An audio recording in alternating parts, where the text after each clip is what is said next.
CMA का lecture number 32, CMA का lecture number 32। कल जब हम क्लास से गए थे तो मैंने आपको एक क्वेश्चन दिया हुआ था क्लास में करने के लिए, तो मैं नमाज पढ़ के आया तो सारे गायब। नमाज पढ़ने गया था तो ज़रा उसको टैली कर लें क्योंकि कुछ लोगों ने गलत किया हुआ है। वो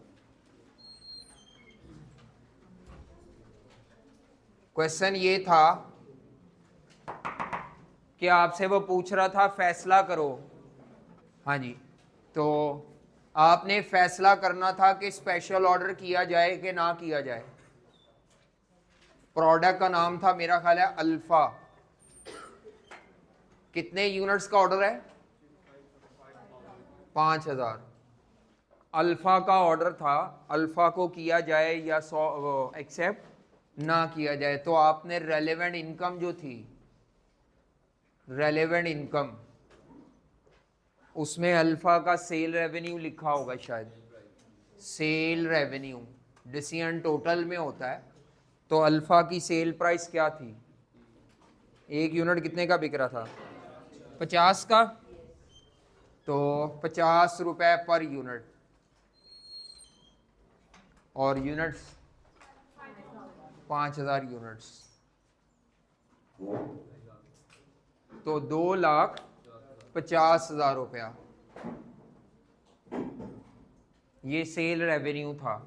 रेलेवेंट एक्सपेंसेस पे जब आते हैं,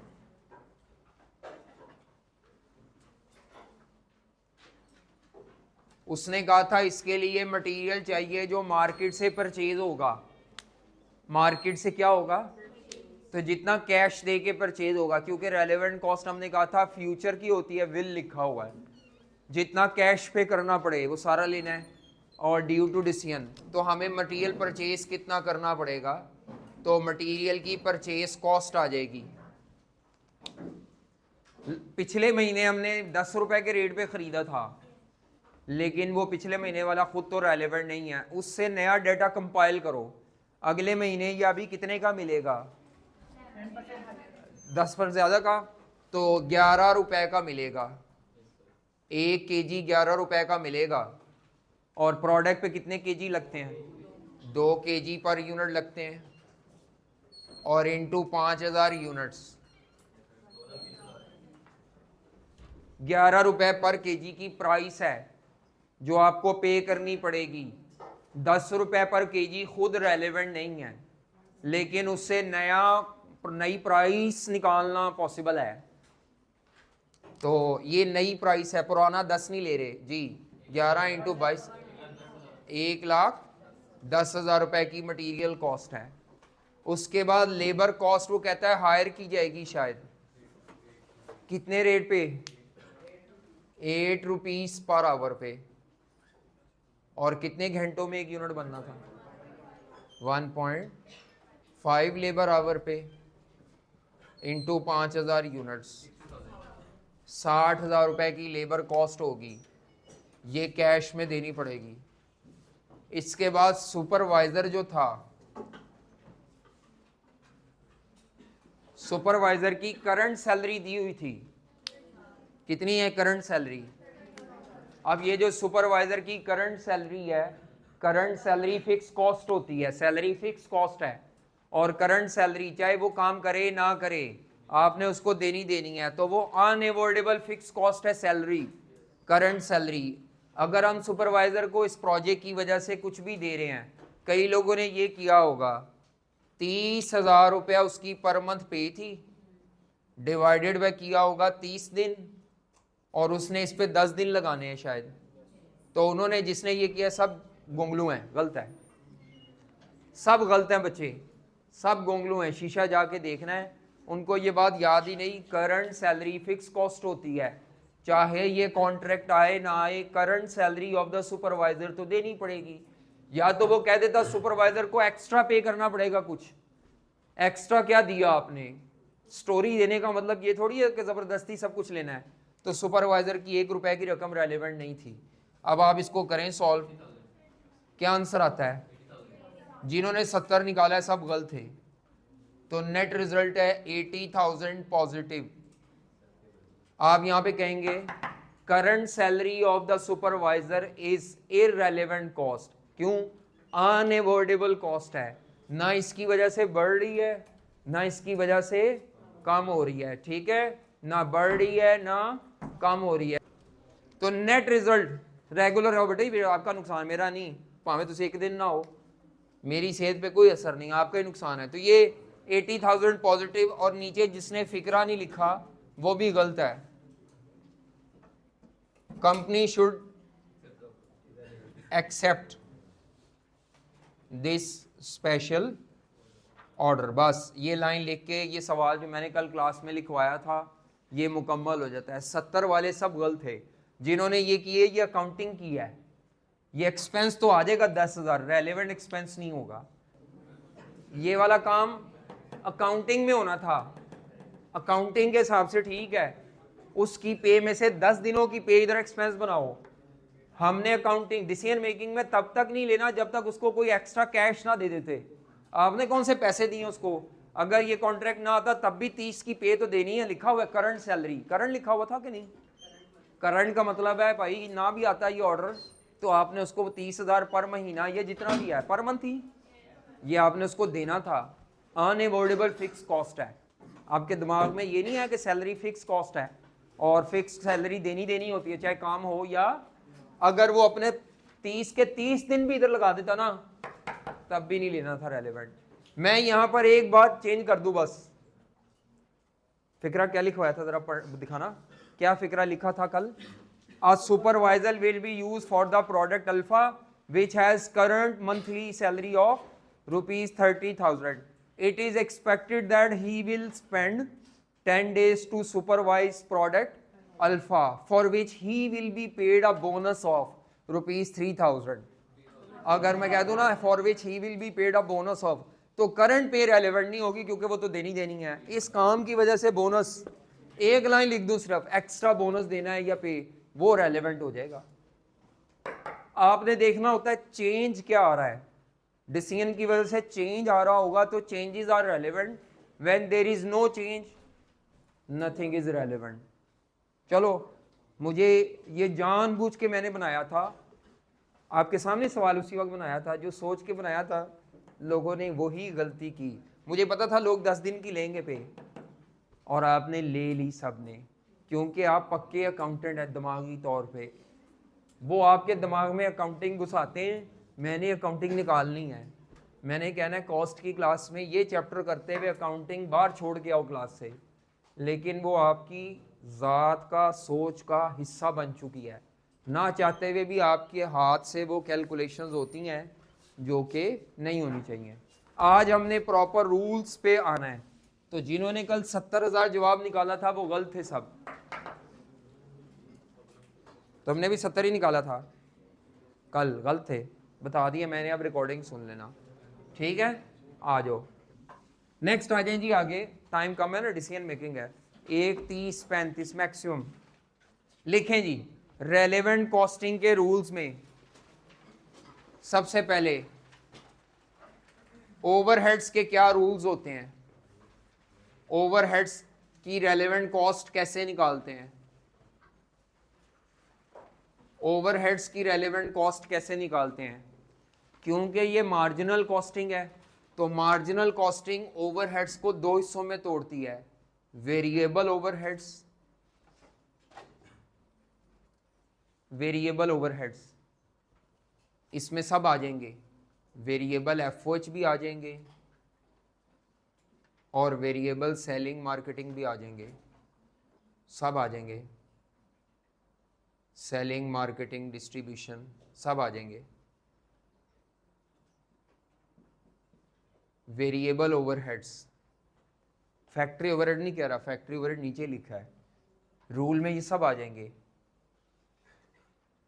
चाहे फैक्ट्री के वेरिएबल है चाहे सेलिंग के वेरिएबल है। एडमिन में वेरिएबल नहीं होते, एडमिन में वेरिएबल नहीं होते, एडमिन फिक्स ही होते हैं। तो इधर आ जाएं फिक्स्ड ओवरहेड्स। अब फिक्स्ड ओवरहेड का मतलब है कौन कौन से फिक्स कवर हो जाएंगे, फिक्स्ड फैक्ट्री ओवरहेड भी इसमें ही कवर हो जाएंगे रूल में, फिक्स सेलिंग डिस्ट्रीब्यूशन भी कवर हो जाएंगे और फिक्स्ड एडमिन भी कवर हो जाएंगे। ये सब इस रूल में कवर होंगे। तो वेरिएबल ओवरहेड्स का क्या रूल होता है? वेरिएबल ओवरहेड जैसे भी दिए हों, जब प्रोडक्ट बनेगी बिकेगी तो ये होंगे, इसीलिए ये ऑलवेज रेलेवेंट कॉस्ट होंगे, जिस मर्जी शक्ल में दिए हों। दिए फ्यूचर टेंस में ही होंगे, माजी के नहीं होंगे, तो ये ऑलवेज रेलेवेंट कॉस्ट होंगे वेरिएबल ओवरहेड्स। अब मैं डिटेल से रूल एक एक करके बताने लगा हूं। अभी मैं मटेरियल के भी बताऊंगा आज रूल्स, लेबर के भी बताऊंगा। कल हमने जर्नल बात की थी, हमने कहा था रेलेवेंट कॉस्ट वो होती है जिसमें 3 खूबियां पाई जाएं, फ्यूचर की, कैश में और ड्यू टू डिसीजन। तो ये वेरिएबल ओवरहेड में तीनों खूबियां फिट हो रही होती हैं। फ्यूचर में पे करना होता है, कैश में देना होता है, और जितना स्पेशल ऑर्डर पे प्रोडक्ट बनाओगे या बेचोगे उतने वेरिएबल ओवरहेड्स इनकर होंगे। ये ऑलवेज रेलेवेंट। फटा फिक्स का होता है। फिक्स में 2 तरह के होते हैं। फिक्स में फटा होता है ज्यादातर, फिक्स में फटा होता है, वेरिएबल ओवरहेड्स में नहीं। फिक्स में क्या फटा होता है? फिक्स में 2 तरह की फिक्स कॉस्ट होती हैं। एक बिजनेस की existing fix cost,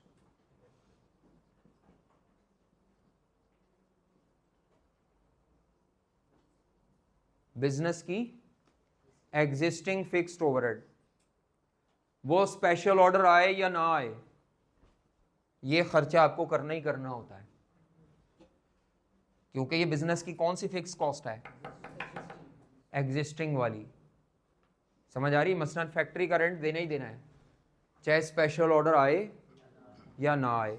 factory supervisor की करंट सैलरी, जैसे कल था ये, वो फिक्स ओवरहेड था। करंट सैलरी आए या ना आए, सुपरवाइजर की फिक्स सैलरी हर महीने आपने देनी ही देनी है। तो ये अनअवॉइडेबल फिक्स कॉस्ट होती हैं।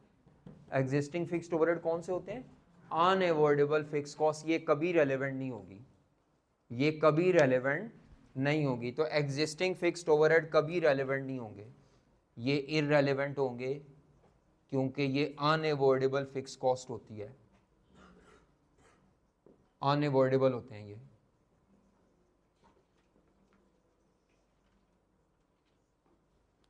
ये अनअवॉइडेबल होते हैं। चाहे स्पेशल ऑर्डर आए या ना आए, ये कॉस्ट आपने पे करनी है।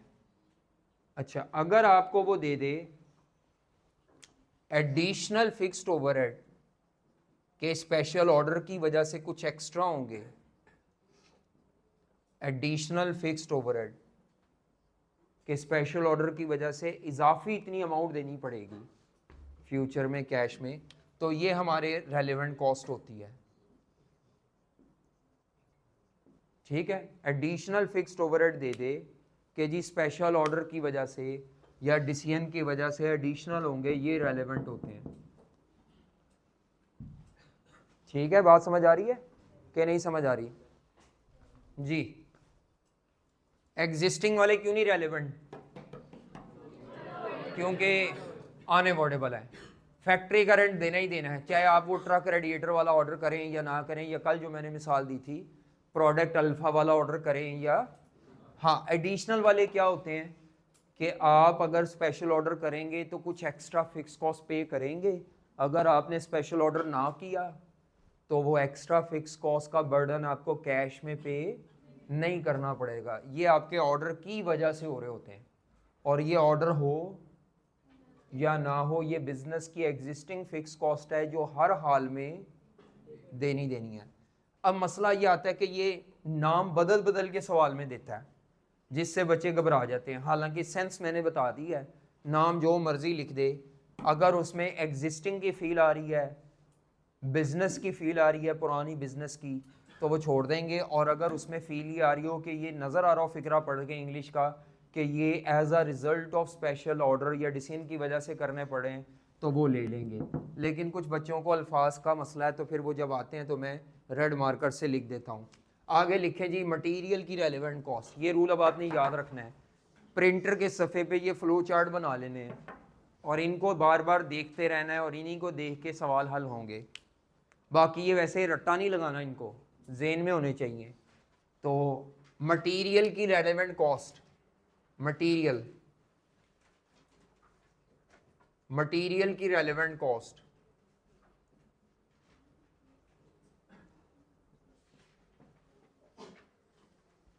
मटेरियल की रेलेवेंट कॉस्ट कैसे निकालते हैं? रॉ मटेरियल की जी, रॉ मटेरियल की रेलेवेंट कॉस्ट कैसे निकालते हैं? इसमें दो मेन सिचुएशन है। ये थोड़ा फ्लो चार्ट बड़ा है तो इसीलिए ज़रा स्ट्रक्चर्ड बनाना है, इसको खिचड़ी ना पका देना।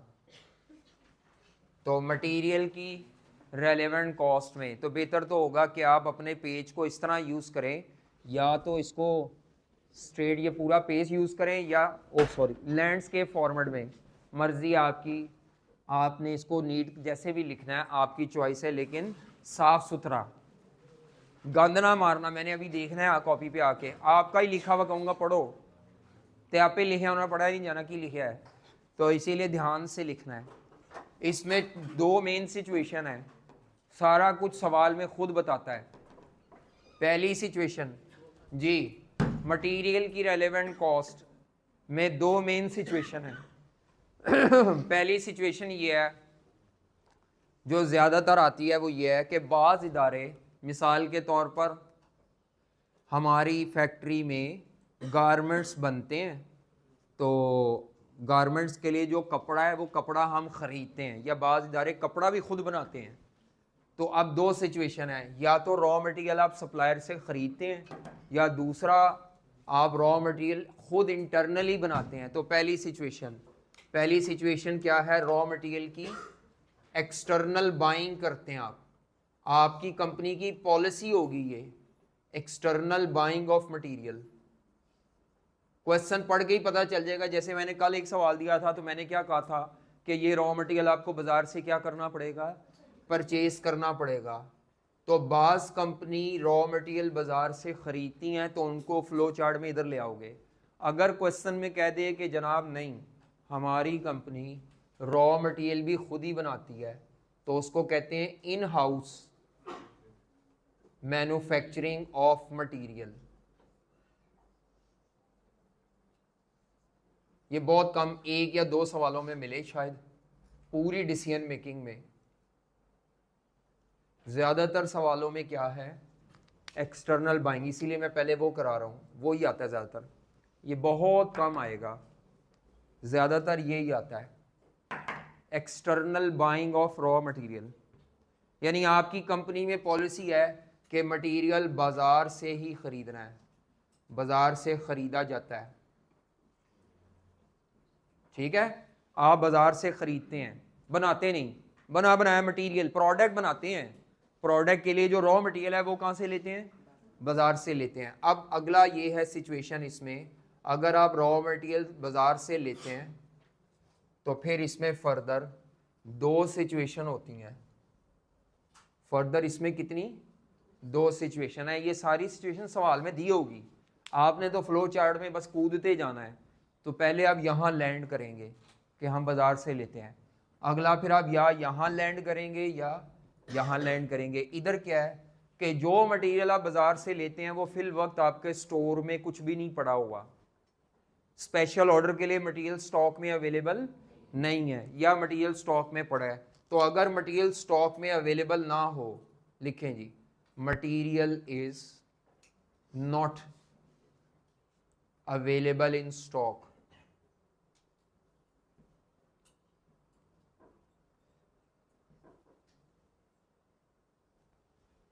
हम मटेरियल सप्लायर से लेते हैं, जो मटेरियल स्पेशल ऑर्डर पे लगना है वो हमारे स्टोर में नहीं पड़ा हुआ। Not in stock means not in store, 1 kg नहीं पड़ा हुआ स्टोर में। तो अगर आपको स्पेशल ऑर्डर करना है तो फिर ये मटेरियल कहाँ से आएगा? अगर करना है तो अभी लेना नहीं, अभी तो हम डिसीजन मेकिंग कर रहे हैं। तो आपने डिसीजन मेकिंग की कैलकुलेशन में इस एजम्पशन पे सारी कैलकुलेशन करनी है कि हमने करना है ऑर्डर। जो भी मैं कैलकुलेशन करूंगा ना, ये पूरा रेलेवेंट कॉस्टिंग का टॉपिक इस एजम्पशन पर है कि हमने स्पेशल ऑर्डर लाजमी करना है। वो तो अलग बात है कि जब हमारे वो टेबल का जवाब निकलेगा तब फैसला होगा, लेकिन कैलकुलेशन करते हुए आपके दिमाग में क्या चल रहा हो? हमने स्पेशल ऑर्डर को लाजमन करना है। इस बुनियाद पर, इस अजम्पशन पे सारी कैलकुलेशन होगी। तो अगर आपने स्पेशल ऑर्डर करना है, उसके लिए मटेरियल बाजार से आता है और हमारे स्टोर में बिल्कुल कुछ नहीं पड़ा हुआ, तो आप क्या करें? हाँ जी, क्या होगा जी? जब भी कोई चीज़ आपको इस्तेमाल करनी और स्टोर में नहीं पड़ी, घर में टूथपेस्ट खत्म हो गई है, क्या करोगे? बाजार से लाओगे। बिल्कुल इसी तरह इदारों में भी रॉ मटेरियल अगर ख़त्म हो जाए तो हम कहाँ से लेकर आएंगे? कहाँ से लेकर आएंगे? Purchase from supplier. कुछ लोग कहते हैं उगा लेंगे, उगाने वाला है ही नहीं, आपने परचेज करना है, क्योंकि आप परचेज करते हैं मटेरियल। तो अगर आपके पास मटेरियल स्टॉक में नहीं पड़ा जो स्पेशल ऑर्डर पे यूज होना है, रेगुलर प्रोडक्ट का नहीं है, स्पेशल ऑर्डर पे यूज होना है, वो मटेरियल स्टॉक में ना पड़ा हो तो कहाँ से लेकर आओगे? तो सप्लायर से जिस प्राइस पे मिलेगा, आजकल जो मार्केट में चल रही है प्राइस, तो वो परचेज प्राइस रेलेवेंट होगी, तो करंट परचेज कॉस्ट या मार्केट कॉस्ट रेलेवेंट होगी, ये रेलेवेंट कॉस्ट होगी। करंट परचेज कॉस्ट पुरानी वाली ना ले लेना, ये ना वो कह दे 1 माह पहले 25 रुपए पर केजी पे ख़रीदा था, अब हम ख़रीदने जा रहे हैं 40 रुपए पे मिल सकता है, तो आप 25 रुपए यहाँ पे ले लो। नहीं, पुरानी प्राइस नहीं लेनी, आज जिस प्राइस पे ख़रीद सकते हो। जैसे इस सवाल में मैंने जब यहाँ किया था तो मेरा ख्याल है कितने रुपए पे पर केजी ख़रीदा था? 8 रुपए, जो कल किया आपने मिसाल। 2 रुपए पर केजी कितने पे? 11 रुपए। हाँ, पुराना 10 था, लेकिन नया कितने का आ रहा है? 11 रुपए लेने। ये कल मैंने यही कराया आपको, ना चाहते हुए भी आपने कर लिया, आपको पता भी नहीं चला। तो जब मटेरियल जो स्पेशल ऑर्डर के लिए चाहिए, अगर वो स्टोर में पड़ा नहीं हुआ, तो फिर आप उसको बाजार से परचेज करेंगे। ये तो मैंने उसका आउटकम बताया है, असल में आपने ये रटा लगाना है कि जी अगर स्टोर में ना पड़ा हो तो परचेज करना पड़ता है, जिस वजह से आपको जो कैश आपकी पॉकेट से जाएगा वो आज आपकी जो मार्केट में रेट चल रहा है उस रेट पे जाएगा। ठीक है। दूसरी, अगर मटेरियल स्टोर में पड़ा हुआ है, अगर मटेरियल कहाँ पड़ा हुआ है? स्टोर में पड़ा हुआ है मटेरियल, ये दूसरी है इसमें, material is available in stock, material is available in stock for regular use, जिसको फ्रीक्वेंट यूज भी कहते हैं।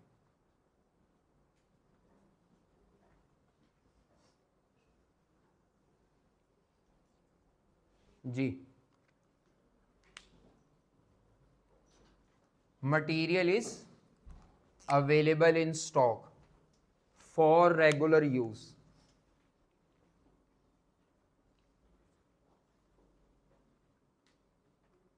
जी, फॉर के आगे क्या लिखा है मैंने? रेगुलर यूज का मतलब है कि जो आपकी रेगुलर प्रोडक्ट्स होती हैं ना, उनके लिए रॉ मटेरियल है, बेकार नहीं है वो। जो मटेरियल स्टोर में पड़ा है वो आपकी रेगुलर प्रोडक्ट्स के लिए, और हम डिसीजन मेकिंग कर रहे हैं स्पेशल ऑर्डर की, वो रोज नहीं आना।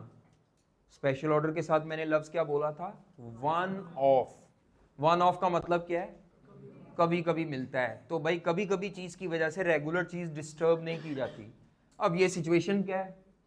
हमारे स्टोर में मटेरियल पड़ा हुआ है, आप स्टोर कीपर से कहते हैं यार ये मटेरियल स्पेशल ऑर्डर पे मैं इस्तेमाल करना चाह रहा हूँ, वो आपको कहेगा सर जी ये हमारी ना रेगुलर प्रोडक्शन के लिए पड़ा हुआ है, आप ये देख लें, अगर आपने ये इस्तेमाल किया तो सप्लायर से नया माल आने में को 2 दिन लगते हैं, तो आपकी रेगुलर प्रोडक्शन इससे क्या होगी?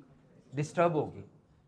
आप देख लें, मैं तो आपको बता रहा हूँ, आपने फैसला करना है। तो मैं एज अ डिसीजन मेकर फिर कहूँगा यार अगर स्पेशल ऑर्डर के लिए कुछ बेकार नहीं पड़ा हुआ, तो रेगुलर प्रोडक्ट्स के लिए अगर स्टोर में मटेरियल पड़ा हो तो उसको ज़रूरत नहीं है छेड़छाड़ करने की। उसको छेड़छाड़ करने से क्या होगा? रेगुलर प्रोडक्शन डिस्टर्ब होगी। रेगुलर प्रोडक्शन डिस्टर्ब होने से हमारे रेगुलर कस्टमर, उनकी डिलीवरियां क्या होंगी? लेट होंगी। तो कोई पागल नहीं है, you are rational decision maker.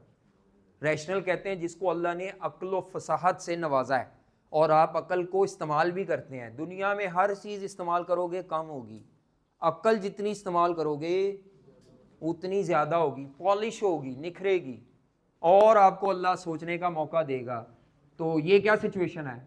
ये चलो 1 बाय 1 दोबारा चलते हैं तरतीब से। हमें स्पेशल ऑर्डर के लिए मटेरियल चाहिए, मटेरियल बाजार से खरीदते हैं, ठीक है। जो मटेरियल खरीदते हैं वो स्टोर में ना पड़ा हो कोई मसला नहीं, बाजार से खरीद के ले आएंगे। अगर मटेरियल स्टोर में पड़ा हुआ है लेकिन रेगुलर प्रोडक्ट्स बनाने के लिए पड़ा है तो पड़े हुए मटेरियल को आपने नहीं छेड़ना। आपने अपने वन ऑफ स्पेशल ऑर्डर के लिए भी मटेरियल फिर दोबारा कहाँ से लेकर आना है, सप्लायर से परचेज करो वन ऑफ ऑर्डर के लिए। पड़े हुए को डिस्टर्ब ना करो।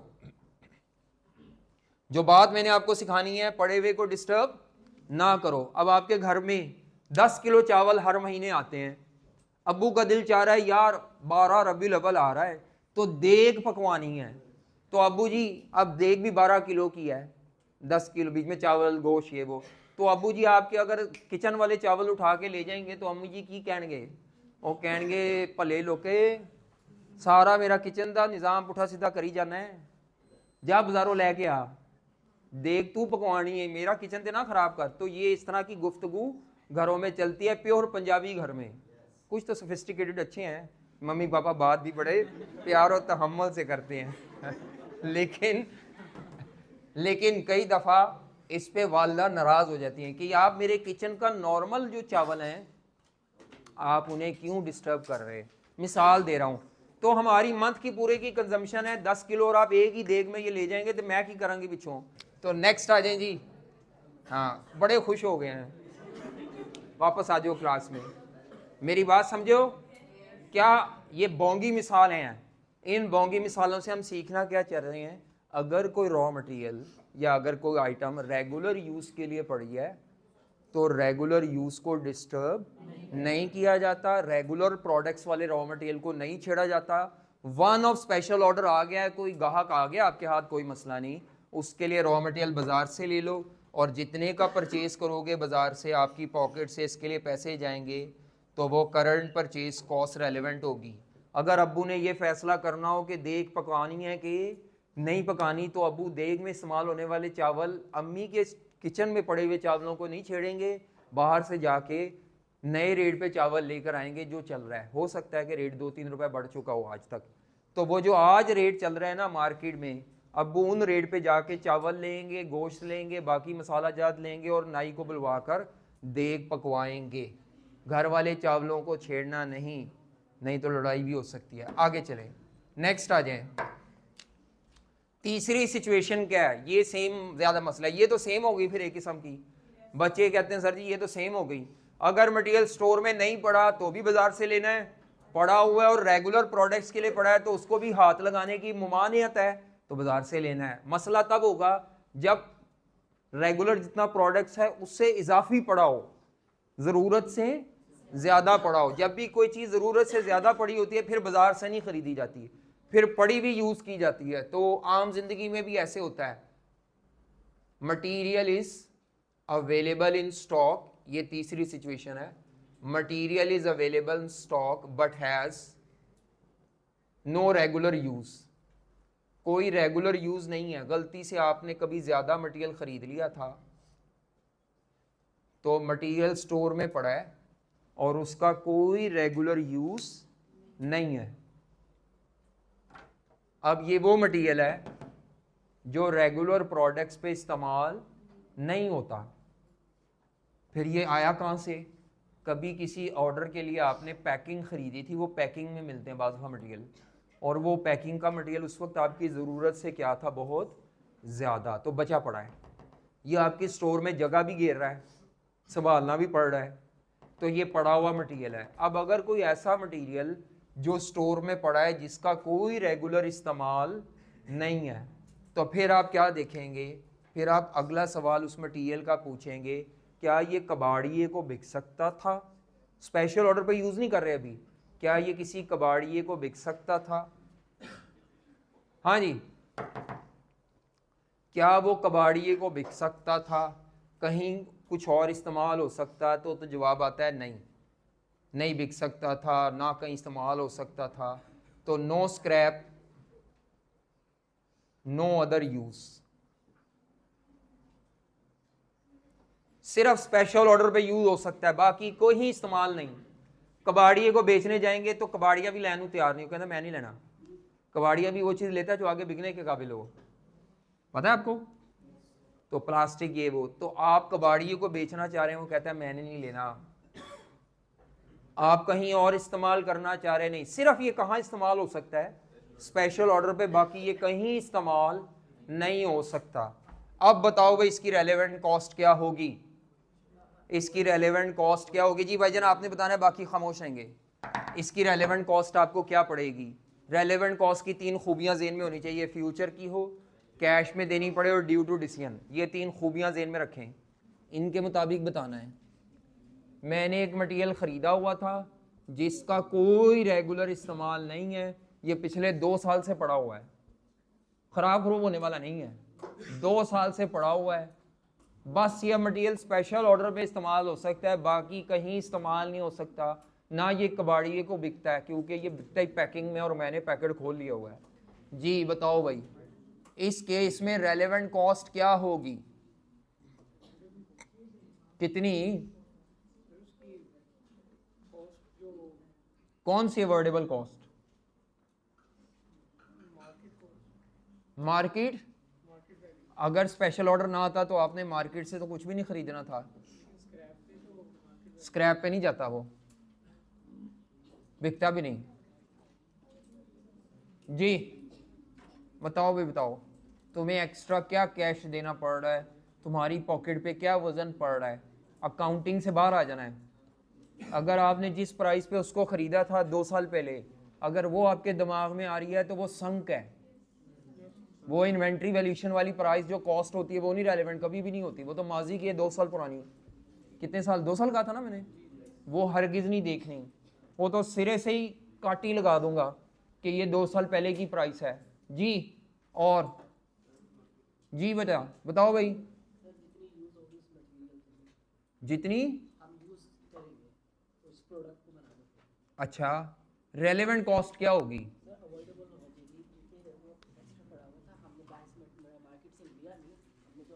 नहीं बेटा, जब ये स्पेशल ऑर्डर नहीं आना था तब भी आपने ये मटेरियल बाजार से लेना ही नहीं था। हाँ देखो, हमारे स्टोर में मटेरियल एक्स पड़ा हुआ है, कितने केजी? 1000 केजी। हमने 3 रुपए पर केजी से ख़रीदा था 2 साल पहले। कितने साल पहले? किसी प्रोडक्ट पे ये यूज़ नहीं होता, हमारी किसी रेगुलर प्रोडक्ट पे ये यूज़ नहीं होता। अगर स्पेशल ऑर्डर ना आता तो ये पड़ा था ना, ये कबाड़िए को बिकता है, पता चलता है स्क्रैप भी नहीं होता, फिर हम कहते हैं ये कहीं और यूज़ हो जाए, कोई नहीं है, कुछ नहीं है। अगर स्पेशल, अब आ जाता है स्पेशल ऑर्डर।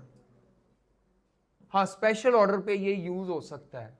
तो मेरा अब आपसे सवाल ये है कि स्पेशल ऑर्डर पे यूज़ करने के लिए आपको रेलेवेंट कॉस्ट क्या पड़ेगी? बताओ भाई। अगर स्पेशल ऑर्डर ना आता तो हमने ये ख़रीदना नहीं था, ये तो पड़ा हुआ जान को चिपका पड़ा है, नया क्यों लाना था बाज़ार से? वो पड़ा हुआ 2 साल से हमारी जान को चिपका पड़ा है, ना बिकता है ना कहीं इस्तेमाल होता है। वो तो शुक्र है अल्हम्दुलिल्लाह एक ऑर्डर आया है जिस पे ये यूज़ होगा तो साड़ी जान छड़ेगा। जी 3000, 3 रुपए, ये तो 2 साल पुरानी कॉस्ट है। 3000 जो लेगा गलत है, ये तो माजी की संग कॉस्ट है। अकाउंटिंग करेंगे तो लेंगे, डिसीजन मेकिंग में जो 3 रुपए को पकड़ना चाह रहा है वो गलत है। जी 3 रुपए को जो लेना चाह रहा है वो गलत है। हाँ भाई बताओ क्या कॉस्ट होगी रेलेवेंट? सोचो की हो गया, गलत करो, बोलो तो सही। बताते हैं, ठहर जाओ, हौसला हौसला। जी हाँ जी जी बेटी। जी इसमें रेलेवेंट कॉस्ट नील होगी। नील मींस आपकी जेब से कोई इजाफी पैसे नहीं जाएंगे। रेलेवेंट कॉस्ट जीरो भी हो सकती है। जीरो मतलब आपकी पॉकेट पे कोई एक्स्ट्रा बर्डन ही नहीं पड़ना, आपकी जेब से कोई एक्स्ट्रा कैश नहीं जाना, जो जाना था वो चला गया। रेलेवेंट कॉस्ट इस केस में क्या होगी? आप कहेंगे नील, ये मटेरियल मुफ्त है। अगर आप इस पड़े हुए मटेरियल को यूज करेंगे, ना आपकी जेब में कुछ एक्स्ट्रा पैसे इस मटेरियल से आने हैं, ना आपकी जेब से कोई एक्स्ट्रा पैसे इस मटेरियल के इस्तेमाल होने की वजह से जाने हैं। इस मटेरियल के यूज होने की कोई एक्स्ट्रा कॉस्ट नहीं पड़ेगी। तो ऐसा मटेरियल जो स्टोर में पड़ा हो, बेकार पड़ा हो, ना स्क्रैप हो, ना कोई यूज हो, उसकी रेलेवेंट कॉस्ट नील होती है। Nil means no extra payment in cash. आपकी जेब से रेलेवेंट कॉस्ट की 3 खूबियां थी, फ्यूचर में करना पड़े कैश, ताड़ी जेब चौकी जा रहा है, कुछ भी नहीं, पड़ा हुआ इस्तेमाल कर लोगे, बस पड़ा हुआ इस्तेमाल कर लोगे, तो रेलेवेंट कॉस्ट जीरो होगी। क्या होगी? जीरो भी होती है। अकाउंटिंग में कॉस्ट जीरो नहीं होती, डिसीजन मेकिंग में जीरो हो जाती है। जीरो कब होती है? जब आपकी पॉकेट पे कोई एक्स्ट्रा कैश, आपकी जेब से कुछ ना जाए, पड़ी हुई चीज यूज कर लो। तो अब्बू जी अगर घर में पड़े हुए चावल यूज कर लेंगे, तो अब्बू जी के पास जो चावल आ जाएंगे वो तो कहेंगे ना, शुक्र है या अल्लाह का, हारी पैसे बोझियों में पैसे नहीं लगे। नो डाउट माजी में खरीदे थे अबू ने, लेकिन अबू अपने फैसले के लिए कि देख पकवाएं के ना पकवाएं, उसके लिए वो माजी के पैसे संक हैं। उन्होंने कहना पे तो सी ना घर, जो घर पर ही चीज़ इस्तेमाल कर ली तो जेब चो पैसे तो नहीं गए आज। तो इसीलिए relevant cost can be zero. ये बात लोगों को हजम नहीं होती। हो ज़ीरो, ज़ीरो कैसे होगी? Zero means nothing is paid in the form of cash today, और फ्यूचर में भी नहीं देना। माजी में दे दिया तो संक है। ऐसे थोड़ी है कि ये मुफ्त आया था, आया तो था, ये 3,000 रुपया लगा हुआ था आपकी जेब से, लेकिन ये अकाउंटेंट के लिए रेलेवेंट है। डिसीजन मेकर माजी के एक्सपेंसेस को अपनी डिसीजन मेकिंग में काउंट नहीं करता। ठीक है, पता लग गया? अब आइंदा भी कई दफा आएगा जीरो। तो आप जब मैं पूछूंगा बताओ यहाँ पे क्या एक्स्ट्रा पेमेंट है, तो आपने कहना है no extra payment sir, no extra payment means nothing is relevant. आगे चलो, अगली इसी से बना रहे हैं situation. Can be sold as a scrap, can be sold as a scrap, can be sold as a scrap. यही स्टोरी जो मैंने पहले फिट की थी, दोबारा जरा नीट करके बनाने लगा हूं। क्या स्टोरी है? ये मेरे स्टोर में पड़ा है, मटेरियल का क्या नाम है? एक्स। कितने साल पहले खरीदा था? 2 साल पहले। कितने केजी खरीदा था? खरीदा तो ज़्यादा था पैकिंग में, 1000 केजी पड़ा हुआ है, जो मैंने कितने रुपए पे ख़रीदा था। ये 3 रुपए की प्राइस आज की नहीं है, जो स्टोर की प्राइस होती है, ये माजी की प्राइस है, ये संक है। ये क्या है? संक कॉस्ट है, याद रखना, ये माजी की है। अच्छा जी, अब क्या ये कहीं और इस्तेमाल होता है? तो पता चलता है जी इसका कोई अदर यूज स्पेशल ऑर्डर पे सिर्फ हो सकता है, कोई अदर यूज नहीं। कबाड़िए को बिक सकता है, तो पता चलता है जी 1 रुपए पर केजी पे कबाड़िए को बिक सकता है। कबाड़िए को 1 रुपए पर केजी पे बिक सकता है। कितने रुपए पर केजी पे? ये बिक सकता है अगर बेचा जाए, बेचा नहीं, अभी पड़ा हुआ है। और अगर हम इस पड़े हुए 1000 केजी को स्पेशल ऑर्डर पे यूज कर लें, तो अब इस स्पेशल ऑर्डर को कितनी रेलेवेंट कॉस्ट चार्ज होगी? बोलना नहीं जी, बोलना नहीं, बोलना नहीं जी, जनाब बताओ आप, इस स्पेशल ऑर्डर के हिस्से में क्या रेलेवेंट कॉस्ट आएगी? कितना एक्स्ट्रा कैश पे करना पड़ेगा जी? नहीं होगी, क्यों?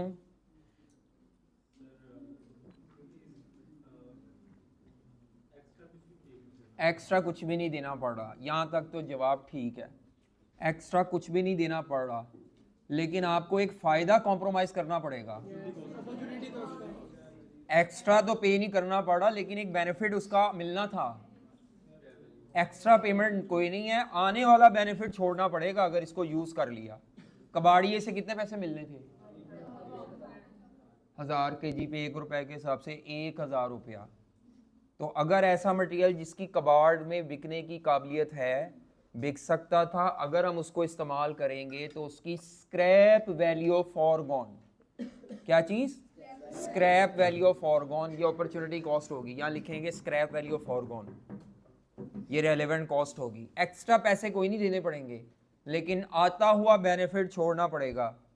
इस केस में रेलेवेंट कॉस्ट क्या होगी, लिखो नीचे, scrap value of forgone, rule लिख लो, स्क्रैप वैल्यू ना लिख देना, scrap value of forgone as an opportunity cost आएगा।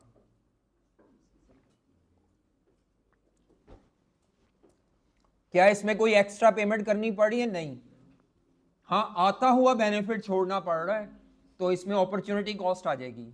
क्या नाम है उस अपॉर्चुनिटी कॉस्ट का, scrap value of foregone.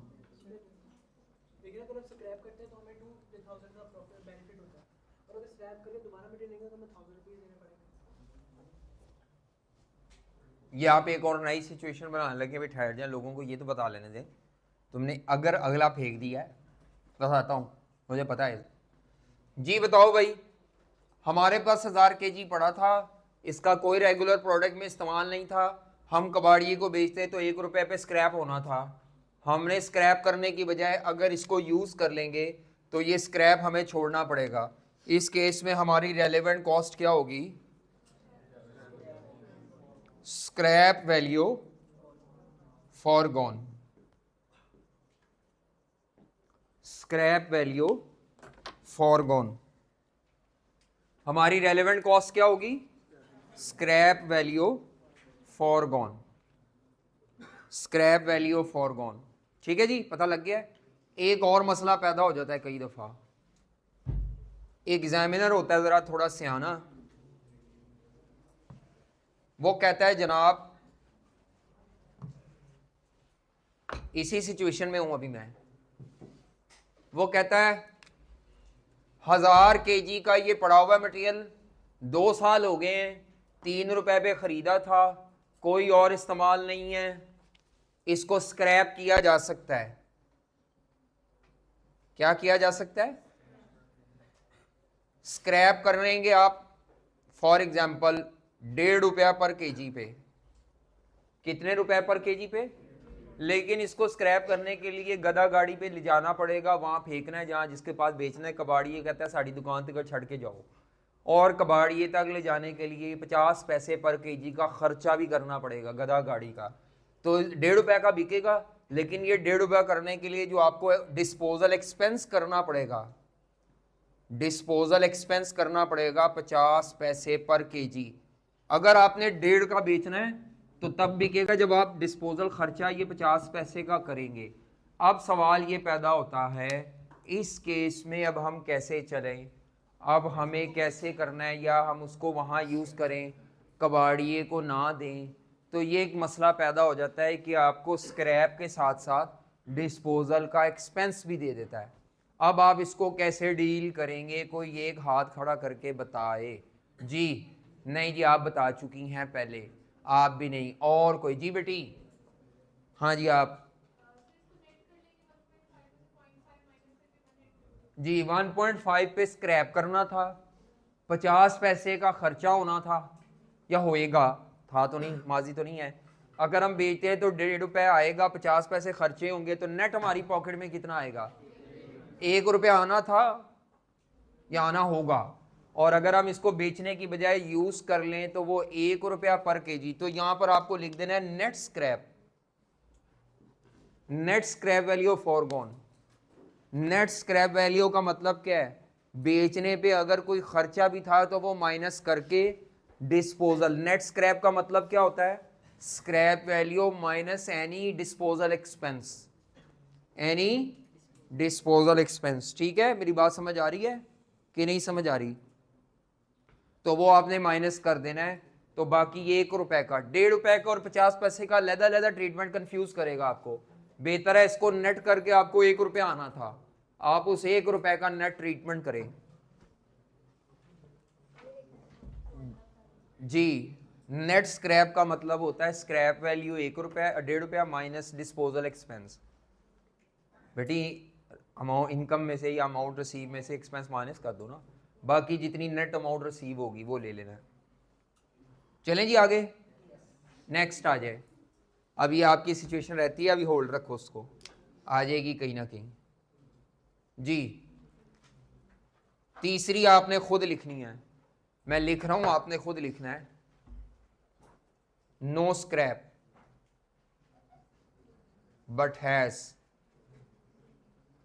disposal expense only.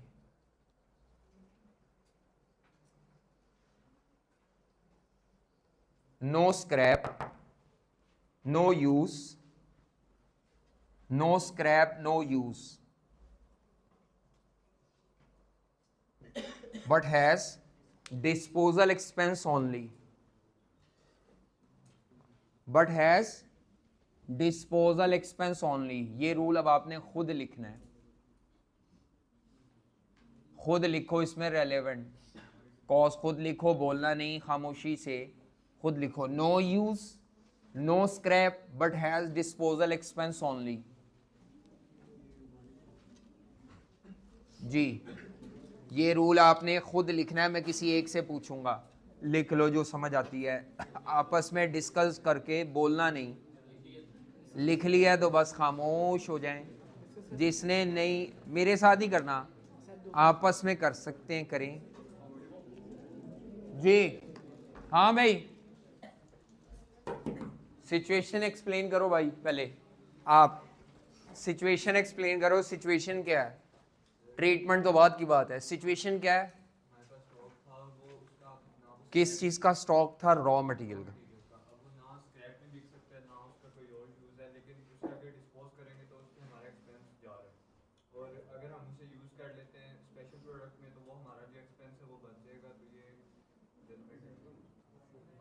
जी हाँ ठीक है, शाबाश, गुड।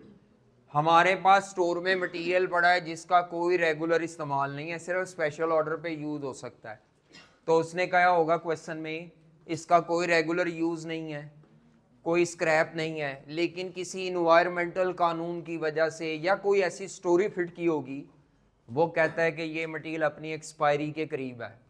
जब ये एक्सपायर होता है तो ये बहुत ही ज़्यादा तबाही मचाता है, आपकी फैक्ट्री में लोगों को सांस का मसला और ये वो फला प्रॉब्लम होगा, तो इसको आपको प्रॉपर डिस्पोज ऑफ करने पर खर्चा करना पड़ेगा। अगर स्पेशल ऑर्डर ना आता तो आपने इसके ऊपर डिस्पोजल एक्सपेंस लगाना था, 2.5 रुपये पर केजी का, मिसाल के तौर पर कितना एक्सपेंस लगाना था? 2.5 रुपये पर केजी का। बिकता नहीं है, ये बिकता नहीं है क्योंकि वैसे ये एक्सपायरी के करीब है, या आप इसको इस्तेमाल स्पेशल ऑर्डर पे कर सकते हैं बस, बाकी इसका कोई और इस्तेमाल भी नहीं है। तो बात समझ आ रही है? हमारे स्टोर में मटेरियल पड़ा हुआ है, एक डेंजरस मटेरियल है, उसका कोई इस्तेमाल नहीं है, ना वो कबाड़ पे बिकता है, सिर्फ वो खर्चा लगा के ठिकाने लगाया जाता है, खर्चा लगा के ठिकाने। तो मटेरियल का नाम है मटेरियल वाई। स्टोर में 200 केजी पड़ा हुआ है, हमने उसको 1 साल पहले ख़रीदा था और 15 रुपये पर केजी पे ख़रीदा था 1 साल पहले, इसका कोई रेगुलर यूज़ नहीं है। अच्छा, इसकी कोई स्क्रैप नहीं है, इसको ठिकाने लगाने पे डिस्पोजल एक्सपेंस लगता है या लगेगा 2.5 रुपये पर केजी का। इन्वायरमेंटल अथॉरिटीज़ कहती हैं पानी छेती छेती डिस्पोज ऑफ करो, नहीं तो ये अगर एक्सपायर हो गया तो आपके एम्प्लॉयज़ का नुकसान है, इसीलिए इस पर डिस्पोजल एक्सपेंस लगना है, आमदन नहीं है, खर्चा लगना है। अगर हम इस पड़े हुए मटेरियल को स्पेशल ऑर्डर पे यूज़ कर लें, मिसाल के तौर पर 200 केजी पूरा यूज़ कर लें, तो फिर अब इस स्पेशल ऑर्डर को कितनी एक्स्ट्रा कॉस्ट चार्ज होगी, आपकी पॉकेट से कितने इजाफी पैसे जाएंगे। तो इस केस में पड़ा हुआ मटेरियल अगर वहाँ यूज़ करेंगे तो ये 15 रुपये तो संक है, ये 15 रुपये तो 2.5 रुपये के हिसाब से आपकी पॉकेट से कैश लगना था। अब वो लगने वाले पैसे अगर बच जाएं तो इसको बोलते हैं एवॉइडेबल कॉस्ट। क्या बोलते हैं इसको?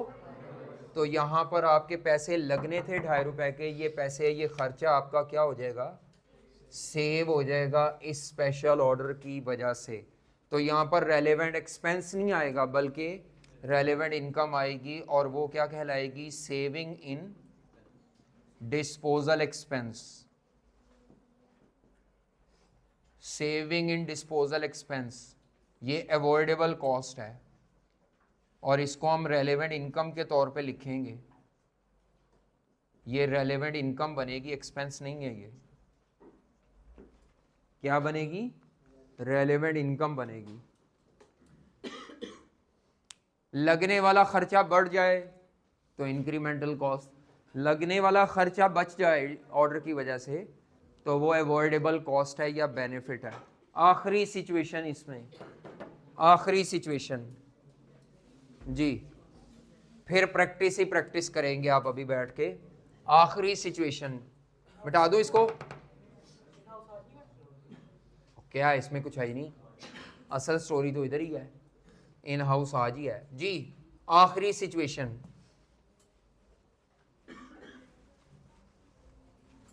आखिरी सिचुएशन वो क्या है?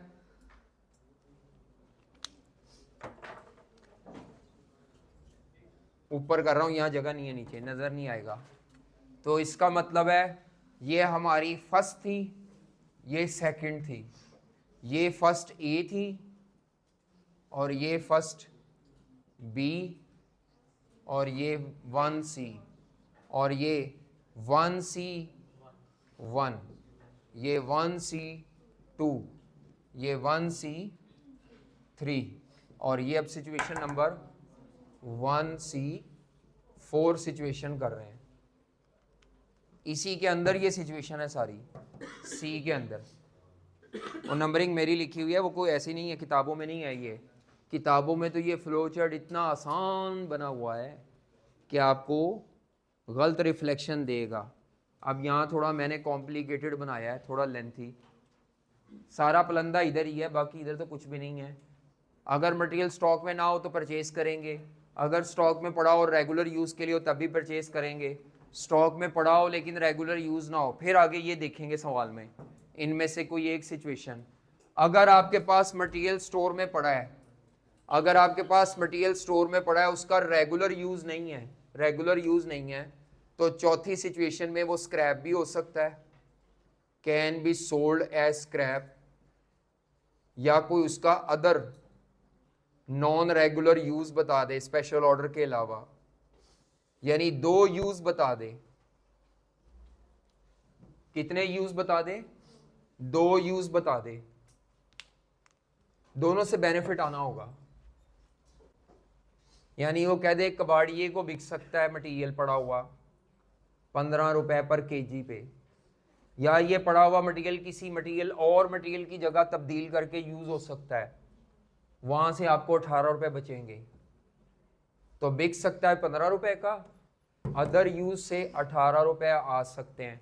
तो आपके अगर 2 यूज बताए हों तो दोनों में से स्पेशल ऑर्डर पे जब यूज करेंगे हायर बेनिफिट फॉरगॉन लेना है। यहां पे रेलेवेंट कॉस्ट क्या होगी? Higher benefit forgone. Opportunity cost में जब भी बेनिफिट्स को कंपेयर करते हैं तो जो हायर बेनिफिट होता है वो हमने लेना था, वो सेक्रीफाइस करना पड़ेगा। हायर बेनिफिट फॉरगॉन, यहाँ रेलेवेंट कॉस्ट क्या होगी? Higher benefit forgone. ये एग्जाम्पल के बगैर समझ नहीं आना, लिख तो लेंगे आप। तो क्या है इसमें? Can be sold as scrap और अदर नॉन रेगुलर यूज। क्या नाम है सिचुएशन का? Can be sold as scrap और स्पेशल ऑर्डर के अलावा अदर नॉन रेगुलर यूज है, तो उनको कंपेयर करके दोनों में से जो हायर बेनिफिट है वो फॉरगॉन होगा। तो लिख लें higher benefit forgone will be opportunity cost. Higher benefit forgone, इधर मैंने हायर क्यों नहीं कहा था, इधर था ही एक बेनिफिट। जब 2-3 बेनिफिट्स होंगे तो उनमें से जो हाईएस्ट बेनिफिट आपको मिलना था वो सेक्रीफाइस होगा। Higher benefit forgone. लिखें जी एक एग्जांपल छोटी सी इसके लिए, आखिरी सिचुएशन के लिए। बाकी वो रहती है अभी इन हाउस मैन्युफैक्चरिंग वाली, वो तो 2 लाइनें हैं, उसमें कुछ भी नहीं है, वो लिख लेते हैं। अब आप एक एग्जांपल लिखें आखिरी सिचुएशन के लिए, 1C4 के लिए। 1C4 था ना जी, लिख लें एग्जांपल फॉर 1C4 के लिए जी।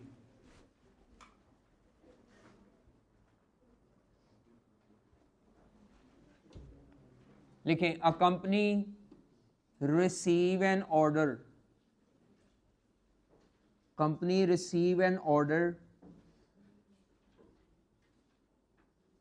to manufacture and supply 5000 units of product alpha. हाँ जी, कंपनी को एक ऑर्डर मिला है जिसके तहत आपने 5000 यूनिट्स मैन्युफैक्चर करके सप्लाई करने हैं। किस प्रोडक्ट के? A company receive an order to manufacture and supply 5000 units of product alpha. Product alpha के 5000 यूनिट बेटा आपने बना के देने हैं। Each unit of product alpha would require each unit of product alpha would require each unit of product alpha would require 3 kgs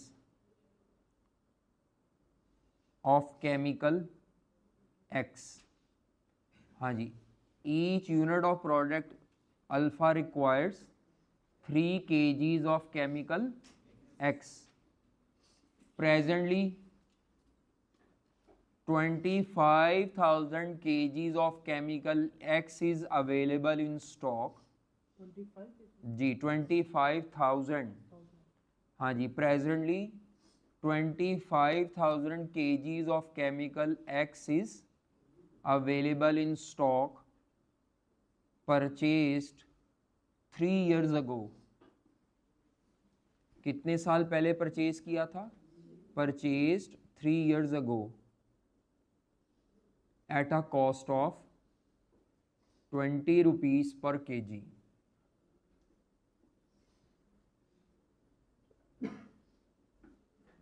अच्छा, मैं दोबारा रिपीट कर रहा हूँ पूरा फिक्रा, ज़रा देख लें।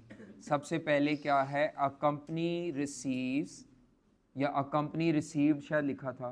अ company received an order to manufacture and supply 5000 units of product alpha, full stop. एक लाइन मुकम्मल होगी। ईच में ई कैपिटल होगा भाई, क्या करते हो? इंग्लिश के बेसिक असूल तो फॉलो करो।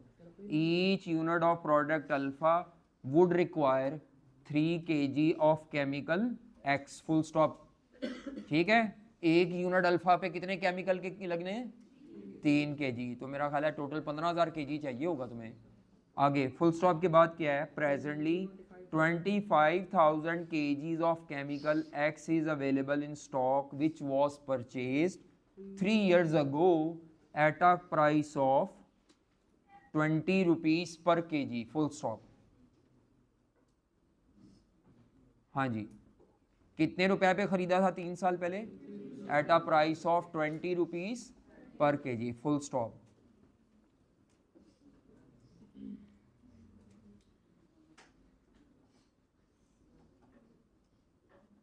फुल स्टॉप के बाद if chemical X is not used, if chemical X is not used for special order, then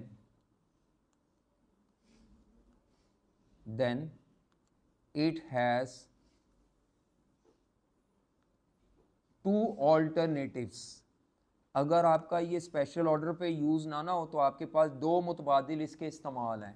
पहला नीचे लिखें बुलेट नंबर 1, नंबरिंग करके नंबर 1। हाँ जी, पहला यूज़ क्या है? नंबरिंग 1, नंबर 1 लगा लो ना, वो जो रोमन वाला होता है 1। हाँ जी, नंबर 1 तो क्या है जी? मटीरियल एक्स, और मटीरियल है क्या है? केमिकल है क्या? Chemical X could be sold, material X could be sold back to supplier. हाँ जी, material X could be sold back to supplier at a price of 8 rupees पर kg। हाँ जी, कितने रुपए पे सप्लायर को बेच देंगे? 8 rupees पर kg after spending delivery cost of, हाँ जी, डिलीवरी कॉस्ट क्या करनी पड़ेगी? After spending delivery cost of 2 rupees पर kg। ₹2 की डिलीवरी कॉस्ट करनी पड़ेगी। ठीक है, ₹2 की डिलीवरी कॉस्ट करोगे, फिर आप उसको कितने का बेच दोगे? ₹8 का बेच दोगे। दूसरा है chemical x can be used, chemical X can be used,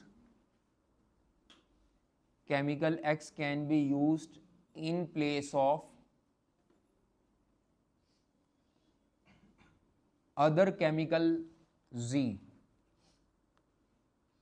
chemical X को केमिकल Z की जगह यूज किया जा सकता है after making some modification, but after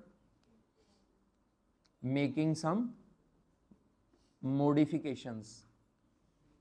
chemical X जो पड़ा हुआ है ना बेकार, उसको किसकी जगह यूज किया जा सकता है? केमिकल जेड की जगह यूज किया जा सकता है आफ्टर मेकिंग सम मॉडिफिकेशंस या रिफाइनमेंट्स, जो भी लिखा होगा मर्जी है उसकी। हाँ जी, तो chemical Z has a current purchase cost of ₹12 पर केजी। केमिकल Z की जो प्रेजेंट परचेज कॉस्ट है वो कितनी है? ₹12 पर केजी की कॉस्ट है। कितनी की है उसकी प्रेजेंट कॉस्ट? यानी बाजार से ले तो कितने का आता है? ₹12 पर केजी का, but modification cost of ₹3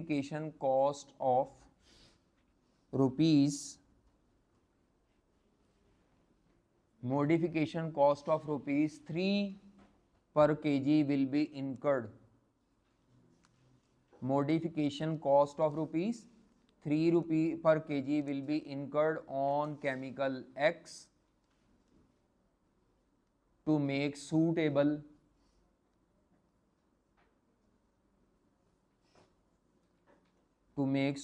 as an alternative of material Z। यानी आप X को ना थोड़ा सा तब्दील करके उधर इस्तेमाल कर लोगे जहाँ पे Z इस्तेमाल करते थे। हाँ जी, ₹3 per kg will be incurred on chemical X to make it suitable as an alternative of material या chemical Z। फुल स्टॉप हो गया। करे जी, रिक्वायरमेंट क्या है? कैलकुलेट करो भाई। कैलकुलेट क्या करना है? Calculate relevant cost of chemical x. Calculate relevant cost of chemical x for special order. चलो भाई निकालो, केमिकल एक्स की रेलेवेंट कॉस्ट निकालो स्पेशल ऑर्डर के लिए। Calculate relevant cost of chemical x for special order.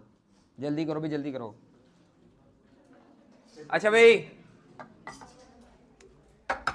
इस एग्जाम्पल का answer note करें। एग्जाम्पल कैसे करेंगे आप? जो मैंने अभी लिखवाई थी। सबसे पहले अगर स्पेशल ऑर्डर ना आता उसको इग्नोर करें। अगर स्पेशल ऑर्डर ना आता, हमारे पास केमिकल एक्स 2 साल से पड़ा हुआ था और वो कहता है हम उसको सेल कर सकते हैं स्क्रैप। कितने पे स्क्रैप कर सकते हैं? ₹8 पर केजी माइनस ₹2 खर्चा करके ₹6 पर केजी का ये बेनिफिट है। ये एक बेनिफिट है, अंडरलाइन कर दिया। स्पेशल ऑर्डर की गैर मौजूदगी में हमारे पास ये एक ऑल्टरनेटिव है। ऑल्टरनेटिव का मतलब होता है या ये या यू दूसरा। ऑल्टरनेटिव का मतलब दरमियान में और होता है। अगर आप स्क्रैप ना करना चाहें, केजी कुजी अभी मैंने नहीं देखे, मैं पर केजी पे देख रहा हूं। अगर स्पेशल ऑर्डर ना होता तो हम केमिकल एक्स को स्क्रैप कर सकते थे। ₹8 उसकी स्क्रैप प्राइस थी, ₹2 खर्चा करके नेट स्क्रैप आना था ₹6 पर केजी। दूसरा, हम इसको यूज कर सकते थे इन प्लेस ऑफ केमिकल जी। किसको यूज कर सकते थे? केमिकल एक्स को तब्दील करके केमिकल जेड, जहां पे भी यूज होता है मुझे नहीं पता, केमिकल एक्स को तब्दील करके केमिकल z की जगह यूज कर सकते थे। अब ये बात मैं आपको बता दूं, सब बच्चे गौर से सुन लें। हम डिसीजन मेकिंग करते हैं अक्ल की बुनियाद पे। अक्ल ये कहती है कि x को z की जगह यूज करने का आपका एक लालच होता है। वो लालच ये है कि z खरीदना ना पड़े। z की जगह क्यों यूज करेंगे? हम असल में इस लालच का शिकार हो जाते हैं कि यार x पड़ा हुआ है, क्यों ना इसको चेंज करके x को किसकी जगह यूज कर ले, हमें z बाजार से खरीदना ना पड़े। z बाजार से कितने का मिलता है? कितने का? इसका मतलब है जब आप x को z की जगह यूज कर रहे होते हैं तो यू हैव द मोटिवेशन कि यार हमें z के पैसे बच जाएं, z की परचेज कॉस्ट क्या हो जाए? सेव हो जाए। Saving in purchase cost of z कितनी? z कितने का खरीदा जाता है? 12 रुपए पर केजी का। ये लिखा तो नहीं उसने कहीं, ये आपको अक्ल लड़ानी है कि अगर पड़े हुए मटेरियल को किसी और मटेरियल की जगह इस्तेमाल करेंगे तो जिसकी जगह इस्तेमाल करे वो पैसे बचेंगे, उसको नहीं खरीदना। x को किसकी जगह यूज करना चाह रहे हैं? z की जगह। मेरी बात समझ आ रही है? तो अगर x को z की जगह यूज करना चाह रहे हैं तो इसका मतलब है z खरीदना ना पड़े। मेरी बात समझ आ रही है? तो घर में भी कई दफ़ा ऐसे होता है कि अम्मी जी मुतबादिल कोई रेसिपी में चीज़ इस्तेमाल कर लेती हैं, वो कहती नहीं नहीं कोई नहीं, ले आंदी लोड़ कोई नहीं। तो क्यों किया जाता है? ताकि वो जो चीज़ नहीं मौजूद वो आपको ख़रीदनी ना पड़े। तो हमने पड़ा हुआ x z की जगह यूज़ करना चाह रहे हैं ताकि z खरीदना ना पड़े, तो z की परचेज कॉस्ट सेव होगी। z की क्या सेव होगी? लेकिन वो z की जगह सेम टू सेम इस्तेमाल नहीं होगा। आपको केमिकल एक्स को थोड़ा सा क्या करना पड़ेगा? मॉडिफाई करने पे खर्चा भी करना पड़ेगा। जेब से पैसे डीले भी होंगे थोड़े से। कितने? 3 रुपए का खर्चा होगा। इसका मतलब है आपको नेट बचत आएगी 9 रुपए। अगर स्पेशल ऑर्डर ना होता तो आपके पास केमिकल एक्स के 2 इस्तेमाल थे, बल्कि 2 फायदे थे। पहला, या तो कबाड़िए को बेच दो या सप्लायर को वापस बेच दो और 6 रुपए का फायदा कमा लो, या है बीच में, ऑल्टरनेटिव का मतलब होता है या दूसरा था एक्स को जी की जगह इस्तेमाल करो, जी के 12 बचने थे, 3 रुपए खर्चा लगना था मॉडिफाई करने पे, नेट हमारी जेब में 9 रुपए बचने थे। तो अगर स्पेशल ऑर्डर ना आता तो आपने इन दोनों बेनिफिट्स को कंपेयर करना था। कंपीटिंग बेनिफिट्स हैं, दोनों को क्या करना था? असूल ये होता है जब 2 खर्चे कंपेयर किए जाएंगे तो खर्चों में से कम खर्चा उठाते हैं।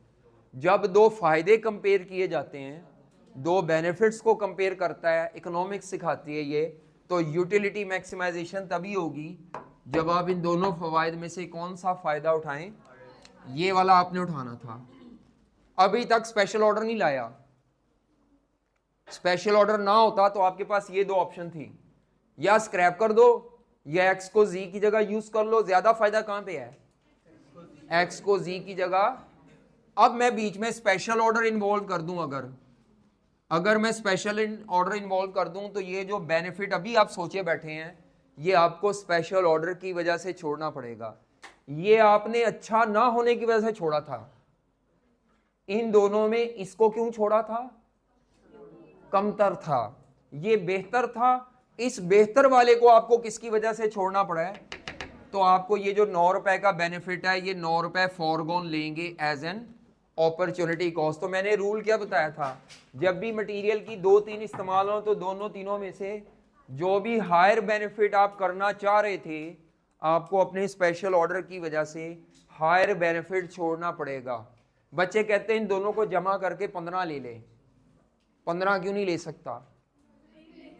ये दोनों कंपीटिंग थे, कंपीटिंग ऑप्शन कभी भी जमा नहीं होनी। ये मुकाबले में पीछे रह गया और ये स्पेशल ऑर्डर की वजह से हमने खुद हाथ से छोड़ दिया। अगर आपने स्पेशल ऑर्डर करना है तो आपको ये 9 रुपए वाला बेनिफिट कॉम्प्रोमाइज करना पड़ेगा। 9 रुपए पर केजी और इनटू कितने केजी स्पेशल ऑर्डर पे यूज होने? केमिकल एक्स के 15,000 केजी। स्टोर में टोटल 25 पड़े हुए हैं। 15 कहां से आया? 1 यूनिट पे 3 केजी लगना है। 1 यूनिट पे 3 kg लगना और 5000 यूनिट है अल्फा के, तो 15000 kg की रेलेवेंट कॉस्टिंग आपने करनी है, 25000 kg की नहीं। हाँ भैया किसी का आया 9 रुपए इंटू 15000, जिन्होंने ये लिया है वो सब ठीक है। जिसने 9 रुपए इंटू 25000 लिया है वो भी गोंगलू। जिसने 9 रुपए की जगह 6 रुपए इंटू 25000 लिया गलत है। जिसने 9 जमा 6 15 ज़रब 25000 या 15 ज़रब 15000 वो सब गलत है। जी तुमने क्या लिया था? सही लिया था, बस ठीक है, यकीन है, यकीन है। नहीं समझ आई? ये दोनों जमा क्यों नहीं किए? ये म्यूचुअली एक्सक्लूसिव हैं, कंपीटिंग हैं, दोनों इकट्ठी नहीं होनी, या ये है या। और ज्यादा बेनिफिट क्यों लिया है? बेनिफिट्स में से हायर ऑफ उठाते हैं, कॉस्ट में से अभी ये बेनिफिट हैं। जब ये बेनिफिट फॉरगॉन लिखूंगा अब ये अपॉर्चुनिटी कॉस्ट बन गई है। जब मैं स्पेशल ऑर्डर लाऊंगा और ये बेनिफिट छोड़ूंगा अब ये बेनिफिट फॉरगॉन अपॉर्चुनिटी कॉस्ट है जी। अच्छा यहाँ पे मैंने कुछ नाम लिखवाने थे, मैंने कहा था बस खत्म हो गया आज का लेक्चर, बाकी अब जो भी टाइम बचा प्रैक्टिस करेंगे, नोट्स में से निकालें जरा, नोट्स में आपने क्या प्रैक्टिस करनी है जी।